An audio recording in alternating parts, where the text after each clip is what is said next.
suflet unirea cu România. Să luăm așadar steagul tricolor al românilor de pretutindeni și să pornim spre orașele și satele transilvanene, să le spunem cuvântul nostru care să ardă tot ceea ce 1000 de ani a fost pus pe sufletul nostru. Prin noi înșine, prin puterea de viață a poporului român, să ieșim triumfători!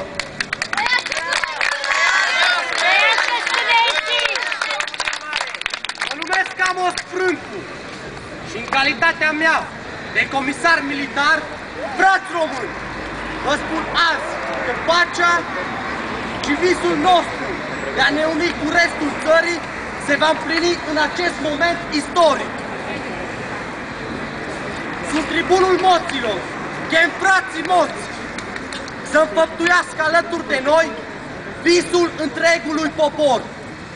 Trăiască libertatea națională! Să ne spuneți, domnule Frâncu, câți delegați ne vor reprezenta la Alba Iulia? 32 de delegați vor fi încredințați de popor pentru a reprezenta Clujul și Transilvania la Alba Iulia. Mulțumesc!